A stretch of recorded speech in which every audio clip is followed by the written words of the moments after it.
Hello dears, എല്ലാവർക്കും ചന്ദ്രകാന്തം പുത്തൻ promo വിശേഷങ്ങളിലേക്ക് സ്വാഗതം. അപ്പൊ ഇന്നത്തെ ഒരു പ്രൊമോയില് നമ്മുടെ നിർമ്മൽ വന്ന് നമ്മുടെ പിങ്കിയോട് പറയുക, ചതിക്കരുത്, എന്നെ മുന്നിൽ നിന്നും വെറുത്തോളൂ, എന്തെങ്കിലും ചീത്ത പറഞ്ഞോളൂ, പക്ഷെ പിന്നിൽ നിന്നും കുത്തരുത് എന്നൊക്കെ നമ്മുടെ പിങ്കിയോട് നമ്മുടെ നിർമ്മൽ ഭയങ്കരമായിട്ട് ചൂടാവുകയാട്ടോ. ഒരു കള്ളപ്പണത്തില് നമ്മുടെ പിങ്കിയാണ് ഒറ്റിയതെന്ന് നമ്മുടെ നിർമ്മലിന് മനസ്സിലായി.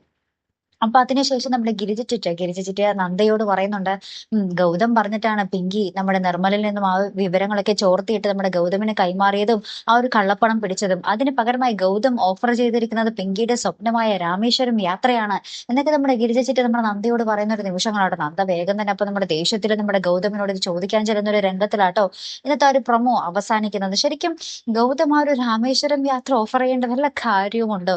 എന്താണ് ഗൗതമിന്റെ ഉദ്ദേശം എന്ന് എനിക്ക് ഇപ്പോഴും മനസ്സിലാവുന്നില്ല കേട്ടോ. നന്ദയെ ഭാര്യയായിട്ട് വേണോ താനോ എന്നാ പിങ്കി ആരെയും കെട്ടാൻ പാടില്ല താനും. എന്തായാലും നമുക്ക് നോക്കാം ഇനി എങ്ങനെയൊക്കെ തീരും കഥ, അല്ലെ? അപ്പൊ ഇതുപോലുള്ള പ്രൊമോ റിവ്യൂസിനും എപ്പിസോഡ് റിവ്യൂസിനും ഒക്കെ നിങ്ങൾ മറക്കാതെ ചാനൽ സബ്സ്ക്രൈബ് ചെയ്യുക.